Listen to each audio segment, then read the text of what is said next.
안녕하세요. 이번 영상에서는 필로시스 헬스케어라는 종목에 대해서 알아보려고 합니다. 코스닥에 등록되어 있고요. 057880입니다. 이름에서부터 바이오 향기가 나는 만큼 최근에 코로나 관련 소식으로 주목을 받고 있는데요. 적어도 사업보고서 상에서는 보이는 모습과 다르기도 하고 이에 대해서 좀 자세히 알아야 보이는 내용도 있고 해서 그 내용을 공유해보고자 선정해봤습니다. 그럼 숫자부터 보고 가시죠. 숫자를 보게 되면 놀라운 숫자입니다. 돈을 못 벌고 있다고 볼 수 있는데요. 바이오 기업이니까 그렇다고 보고 일단 좀 먼저 보게 되면 17년에 83억의 매출이 19년 94억으로 2년 사이 매출이 상승한 것만 보자면 10% 이상 상승했다고 볼 수 있습니다. 하지만 상장 기업의 매출액이라고 봤을 때는 초라한 부분이 있는데요. 10% 성장이야 그렇다 치더라도 100억도 안 되는 수준의 매출이 3년 동안 계속해서 유지가 되고 있다는 것은 100억이라는 매출 자체도 중요하겠습니다만 그만큼 3년이라는 시간이 흐르고 있는 와중에도 가치를 증명하지 못하고 있다는 걸로 확인할 수도 있는데요. 이 같은 흐름은 매출뿐만이 아니라 영업이익에서도 영업 손실의 적자 폭이 꾸준하게 더 늘어나고 있는 것에서 확인할 수가 있고 여기에 더해 단기 순손실 같은 경우도 꾸준하게 그 폭이 늘어가면서 적자를 기록하고 있다는 것이 부정적으로 해석할 수 있는 부분입니다. 여기에 2020년이라고 해서 딱히 숫자가 다르진 않은데요. 매출도 줄어들고 이익도 적자가 지속되는 와중에 그 적자의 폭이 더욱 커지고 있는 것을 확인할 수가 있습니다. 이 같은 것만 보면 주목을 해야 할 기업으로 보이진 않는데 좀 더 자세히 알아보도록 하죠. 먼저 필로시스 헬스케어가 주목받는 것은 코로나 관련 이슈인데요. 9월 9일 오늘은 관련해서 특허를 출원했다는 뉴스도 떴습니다. 기사를 좀 더 보게 되면 미국의 FDA 허가를 받고 수출을 급격하게 늘리고 있다는 얘기도 하고 있고요. 채취하는 형태나 원리를 어떻게 개선했다는 것까지는 확인하기가 어렵긴 하지만 어쨌거나 국제 출원도 준비 중이라고 합니다. 관련해서 사업보고서에서 기술 내역 같은 것을 확인해 보게 되면 이 같은 근거는 확인해 볼 수 있을 것 같고요. 이런 글로벌 수출 자체는 이번이 처음이 아니었습니다. 필로시스 헬스케어는 코로나 초기부터 진단키트를 수출했는데요. 3월 23일의 기사입니다. 그리고 그 이전에 수출 공급 계약을 했던 것에 대해서 계약금 수령을 완료했다는 내용의 기사인데요. 말레이시아에 수출을 한 내용인데 이렇게 보자면 필로시스 헬스케어는 진단키트 관련해서 준비된 기업이지 않았을까 하는 기대감이 되는 부분도 있습니다. 그럼 본질에 다가가서 좀 더 보도록 하죠. 먼저 회사의 개요에서 종속회사를 볼 수가 있는데 의료기기 도소매업과 의료용 소프트웨어 개발 공급을 하는 두 회사를 가지고 있음을 알 수가 있고요. 여기에 목적 사업을 보게 되면 고개를 갸웃하게 하는 부분이 있는데요. 회사 연역이 오래되지 않은 회사이고 앞에서 봤을 때는 바이오 진단키트 관련 회사일 줄만 알았는데 회사 목적이 다양합니다. 화장품 도소매업도 있고요. 플랜트, 반도체, 전자부품, 소프트웨어, 하드웨어 시스템 유지 보수, 게임기 개발, 로봇, 차량용 기기 이뿐만이 아닙니다. 통신 판매업, 식품, 식음료, 건강기능식품 제조업에 5개 광고, 온라인 정보 제공, 모바일 앱 관련 개발 등 정말 다양한 사업을 진행하고 있다고 밝히고 있는데요. 목적으로만 보자면 대기업 문어발 경영과 같은 수준의 다양한 것이 들어와 있는데 좀 더 들어가서 확인해 보도록 하죠. 일단 사업의 내용에는 크게 두 가지 바이오 사업과 함께 유통 사업을 제시하고 있습니다. 바이오 사업에서는 혈당, 혈압 등 이 같은 것을 체크하고 기록할 수 있는 서비스를 제공한다고 밝히고 있는데요. 이와 함께 바이오 사업으로 밝히고 있는 것은 인공관절에 관한 부분을 함께 밝히고 있습니다. 그리고 함께 제시하고 있는 사업으로 유통 사업이 있는데요. 자파류 그러니까 해외 유명 브랜드의 가방 등을 수입해서 판매하는 사업도 영위하고 있다고 밝히고 있습니다. 그리고 이외에 주요 원재료나 생산 설비 등을 살펴볼 때 진단기기나 진단키트에 관한 언급은 전혀 찾아볼 수가 없고 오히려 기술력에 관해서 의구심을 갖게 하는 멘트로는 완제품 형태로 매입하는 관계로 원재료를 기재할 내용이 없다고 밝히고 있다는 것입니다. 이게 뭔가 싶은 생각이 드는 부분인데요. 여기에 한 가지 더 독특하게 여겼던 부분은 바로 연구개발에 관한 실적 부분입니다. 연구개발에 관한 실적이 있긴 한데 모두 다 방송에 관한 내용입니다. 2016년의 실적이 사업보고서에 실린 가장 최근의 연구개발 실적인데 이때까지 하더라도 꾸준하게 바이오와는 무관한 기술 개발을 연구 실적으로 제시하고 있는데요. 다만 특허에 관해서는 굳이 바이오 관련을 꼽자라고 하면 2018년에 특허 등록을 한 모기 기피제 조성물 관련해서는 바이오라고 볼 수 있기는 하겠습니다. 하지만 어쨌거나 도저히 사업보고서로는 연구를 중심으로 하는 바이오 기업이라고 보기에는 어려운 부분이 많았는데요. 혹시 작은 기업이라서 사업보고서에 미진한 건가 싶어서 이번에는 홈페이지를 한번 확인해봤습니다. 작은 기업이라도 물건을 제대로 팔려면 외부인이나 거래처가 볼 수 있는 홈페이지는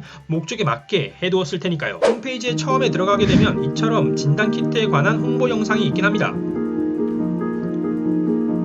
하지만 그 외에는 관련된 내용을 확인하기 어려웠는데요. 그래서 사업 소개에서 각각의 부문을 한번 확인해봤습니다. 먼저 의료 신약 사업 부분을 보게 되면 홈페이지 상에서는 이처럼 혈우병 관련해서 제시를 하고 있는데요. 혈우병 관해서 2008년부터 개발하고 있는 것처럼 제시되고 있긴 한데 사업 보고서에서는 연구개발 실적이 전혀 없었던 것이 조금 의아하긴 했고요. 어쨌거나 2019년을 현재로 봤을 때 2019년 현재 임상시험 진행 중인 혈우병 관련 의약품이 있다고 밝히고는 있습니다. 그리고 두 번째 바이오 부문을 보게 되면요. 바이오 부문 같은 경우에는 쇼핑몰 수준인데요. 세제나 진드기 제거제 이 같은 제품을 판매하고 있는데 대중적으로 친근한 제품들을 보여주고 있습니다. 진단키트를 생각했던 것처럼 뭔가 전문적인 느낌은 아니긴 하죠. 메디컬 사업 부문을 보게 되면 이처럼 간단하게 인공관절에 대해서 언급을 하고 있고요. 이와 함께 지혈제에 관해서도 함께 언급하고 있습니다. 그리고 유통 부문의 경우에는 이처럼 자파 쇼핑몰로 연계되어 있는데요. 이렇게 쭉 보면 진단키트가 아무리 의료기관을 대상으로 하는 B2B나 B2G 사업이라고는 하지만 홈페이지에서도 투자자를 대상으로 하는 사업 보고서에서도 전혀 흔적이 없다는 것은 납득이 안 가는 부분이 많았습니다. 영상 앞부분에서 3월에도 이미 진단키트 수출 실적이 있는 것으로 봐서 관련 내용을 사업 보고서에 녹여내어 줄 만도 한데 그런 부분이 아쉬웠고요. 그래서 결과적으로는 진단키트 관련한 기업으로 볼 수 있는 내부 자료는 전혀 없는 수준이라고 할 수 있었는데요. 그렇다고 해서 발생한 실적 자체가 거짓이라고 볼 수는 없을 테니까 실적 자체는 있는 그대로 믿고 숫자를 확인해 보러 가보시죠. 일단 매출에는 앞에서 본 것처럼 등락이 있음을 확인할 수가 있지만 원가율 같은 경우에는 꾸준하게 나빠지고 있다는 것을 확인했는데요. 17년 원가율 75.7%에서 18년 79.8% 그리고 19년에는 85.4%로 원가율이 크게 뛰어 올랐습니다. 원가율이 나빠졌다 보니까 매출의 상승에도 불구하고 매출 총이익 같은 경우에는 감소하고 있는 것을 확인할 수가 있고요. 사실 다른 기업의 이익보다 걱정되는 부분이었는데 금액 자체가 크지 않은데도 불구하고 꾸준하게 감소하고 있다는 것이 우려스러운 부분이었습니다. 여기에 판관비가 꾸준하게 늘어나고 있다 보니까 영업이익 같은 경우에는 꾸준하게 영업 손실을 기록할 수밖에 없었는데요. 판관비의 상승 내용을 보게 되면 19년 같은 경우에는 급여가 12억에서 18억으로 오른 데 이어 다른 인력 투자 비용도 함께 늘었고요. 여기에 지급 수수료가 23억에서 32억으로 늘었습니다. 그 와중에 경상 개발비 같은 경우에는 5억 수준에서 1억 수준으로 크게 줄었고요. 여기에 한 가지 더 재밌는 것을 확인했는데 비용으로 보자면 인력 투자 비용인 급여나 복리 후생비 등이 늘어난 것을 확인할 수 있었는데 인원으로 보게 되면 2018년에는 25명의 직원이 2019년에 20명 직원으로 오히려 감소한 것을 확인할 수가 있었습니다. 인원의 감소에도 관련 비용이 증가하고 있는 아이러니한 상황이라고 볼 수 있을 것 같고요. 여기에다가 아무래도 이익이 나지 않는 상황인데 판관비 등 비용이 늘어나고 있다 보니까 이자 비용과 함께 금융원가의 부담이 크게 늘어나서 영업외 활동에서도 크게 손실이 기록되고 있는 것을 볼 수가 있고요. 여기에 관계기업의 투자 주식 손상 차손 비용도 크게 기록되어서 영업 손실을 봤을 때는 60억대 수준이었지만 단기순 손실 같은 경우에는 250억이 넘는 수준의 단기순 손실을 2019년에 기록했습니다. 굉장히 부정적으로 보이는데 재무 상태표는 어떤지 한번 살펴보도록 하죠. 일단 자산이 2019년에 크게 증가한 것을 확인할 수가 있는데요. 무엇보다도 종속 및 관계기업의 투자 자산이 크게 늘어난 것을 확인할 수가 있습니다. 200억 가까이 늘어났는데요. 이에 대해서 필로시스라는 종속기업에 대한 투자가 확인되었습니다. 여기서 앞에서 가졌던 의문이 조금 해소되었는데요. 이 회사가 바로 진단키트 관련된 회사였던 것입니다. 그러니까 회사의 이름도 보게 되면 지금은 필로시스 헬스케어지만 기존에는 토필드라는 이름으로 2019년 5월까지 토필드였지만 필로시스의 투자를 진행하는 것과 함께 필로시스 헬스케어로 이름을 바꾼 것으로 보입니다. 그러니까 앞에서 확인했던 가방 등 자파 브랜드로서 사용되던 토필드라는 상호에서 필로시스 헬스케어로 바꾼 것이죠. 이와 함께 저희가 앞에서 회사의 개요를 살펴봤는데 왜 거기서 필로시스는 확인되지 않았느냐. 필로시스 사업보고서를 보게 되면 필로시스 헬스케어가 최대 주주이긴 하지만 전체 지분 22% 정도를 가지고 있습니다. 이에 따라서 경영권을 장악하고 있지 않다고 판단되어서 종속회사로 따로 분류하진 않았던 것으로 보이고요. 그러니까 바꿔 말하면 필로시스 헬스케어가 주목받고 있는 것은 그들 자체의 과거 역량과는 무관하고 필로시스라는 신규 관계회사의 가치에 따라서 주목을 받고 있는 상황이라고 보는 것이 맞아 보입니다. 이 같은 투자로 인해서 자산이 늘었는데 아무래도 이익이 발생하지 않는 상황에서 투자를 했기 때문에 부채도 많이 늘어난 것을 확인할 수 있고요. 그리고 이 부채 같은 경우에는 차입금이라기보다는 전환사채를 통해서 투자를 진행한 것으로 추정됩니다. 하지만 어쨌거나 부채가 많이 늘었기 때문에 자본과 부채의 비율로 보게 되는 부채 비율 같은 경우에는 200%에 달하는 수준으로 2019년 사업보고서에서 기록되었고요. 이 같은 흐름이 최근에는 어떻게 되고 있는지 반기보고서를 통해서 확인해 보도록 하죠. 앞에 이어서 재무상태표를 보게 되면 유동자산이 증가한 것을 확인할 수가 있는데 기타 유동 금융자산의 증가가 눈에 띄고요. 이와 함께 비유동자산은 감소했는데 단기손익 공정가치 금융자산의 감소가 눈에 띕니다. 하지만 자산 총계가 대동소이한 것으로 봤습니다. 봤을 때 계정 내에서 이동이 있었던 것으로 보이고요. 이어서 부채도 늘었는데 사채가 60억 늘어난 것이 전체 부채의 상승에 주요하게 역할을 했고요. 자본의 경우에는 결손금이 더욱 커져서 자본이 감소하고 있고, 이에 따라서 자본과 부채의 비율로 보게 되는 부채 비율이 200%를 넘어서 300%를 향해 가고 있는 것을 확인할 수가 있습니다. 이어서 손익도 한번 확인해 보도록 하죠. 손익을 보게 되면 매출은 크게 늘어난 것을 확인할 수가 있습니다. 매출이 크게 늘어서 2분기의 실적만 가지고도 전년 동기의 누적 실적과 맞먹는 수준의 매출을 기록했는데요. 하지만 1분기에도 꽤나 매출이 높았던 것으로 보입니다. 하지만 그럼에도 불구하고 원가율이 낮아지기보다는 소폭 증가했는데요. 전년 동기의 누적 기준으로 원가율이 77.9%였는데 2020년 반기 기준으로 봤을 때는 78.2%, 원가율이 소폭 올랐습니다. 원가율이 소폭 오르긴 했지만 어쨌거나 매출이 증가했기 때문에 매출 총익 같은 경우에는 조금 증가하면서 이긴 하긴 했지만 판관비를 메우기에는 역부족인 수준의 매출 총익이었고요. 이에 따라서 2020년 반기에도 영업 손실을 기록할 수밖에 없었습니다. 여기에 연간 보고서에 이어서 꾸준하게 금융 원가가 높게 기록되었기 때문에 영업의 활동도 마이너스를 기록했고요. 여기에 관계 기업의 투자 손익도 적자를 보게 되면서 단기 순손실 같은 경우에는 전년 동기 대비해서 더욱더 커진 110억 수준의 단기 순손실을 기록했습니다. 진단키트에 관한 자회사를 확인하면서 미래에 대해 긍정적으로 해석할 수 있는 부분이 생기긴 했지만 여전히 숫자를 보게 되면 희망보다 절망에 가까워 보이긴 하는데요. 시장에서는 어떻게 보고 있는지 한번 살펴보도록 하죠. 2019년에 진단키트 관련해서 투자를 진행했기 때문에 코로나 관련해서 주가가 빠지긴 했지만 진단키트에 대한 기대감 때문인지 빠르게 코로나 이전 주가를 회복한 것을 확인할 수가 있습니다. 하지만 그 이후에 한동안 반등은 없었는데요. 1분기를 포함한 실적을 보긴 했지만 진단키트 관련 실적이 관계기업의 실적이기 때문에 매출에는 포함될 수 없는 상황이고, 이익에 포함된다고 하더라도 아직까지 이익이 제대로 발생하지 않는 상황이었기 때문에 주가가 크게 움직이지 않은 것으로 보입니다. 하지만 그러다가 8월 실적 발표 이후에 미친듯이 상승하고 있는데요. 코로나로 빠진 지점과 비교해보자면 약 15배가량 주가가 현재 오른 상황입니다. 이렇다 보니까 관리 종목으로 지정되는 등 거래에 있어서 경각심을 일깨워주려고 하는 듯한데요. 시장에서는 이 같은 것을 개의치 않고 상승하고 있는 것으로 보입니다. 이에 대해 쉽게 생각하자면 세력이 억지로 끌어올린다라고 취급해버릴 수도 있을 것 같고요. 어렵게 생각해보자면 3분기 이후에 실적에서 기대할 수 있는 부분이 많다고 볼 수도 있을 것 같습니다. 투자의 경우에는 개인 투자자 입장에서는 대중적 뉴스 말고는 알아내기 어렵긴 한데요. 일단 이 같은 두 가지 공급 계약 체결에 관한 공시를 확인할 수가 있었습니다. 정정일자가 같아서 헷갈리실 수도 있긴 한데 계약 금액이 전혀 다르기 때문에 다른 계약으로 보는 게 맞을 것 같고요. 계약 시작과 종료일을 보게 되면 둘 다 3, 4분기에 크게 영향을 끼칠 수가 있는데 매출액 대비 금액으로 봤을 때 작은 게 30%, 많은 것은 1년 연간 매출보다 훨씬 더 많은 금액의 계약을 체결한 것을 확인할 수가 있습니다. 이 같은 계약에 대한 기대감이 현재 주가로 반영되고 있는 것 아닌가 싶은데요. 다만 앞에서 저희가 확인한 바대로 진단키트에 관한 자회사의 역량을 제외하고는 필로시스 헬스케어 자체의 역량을 아직까지 확신하기에는 어려운 부분이 있어서 이 부분에 관해서는 유의할 필요가 있어 보입니다. 자, 이번 영상에서는 진단키트 수출로 주목을 받고 있는 필로시스 헬스케어에 대해 알아봤습니다. 오늘의 영상이 시청하시는 모든 투자자 여러분들의 투자에 도움이 되었으면 하고요. 그럼 저는 다음에 새로운 종목과 주식으로 찾아뵙도록 하겠습니다. 감사합니다.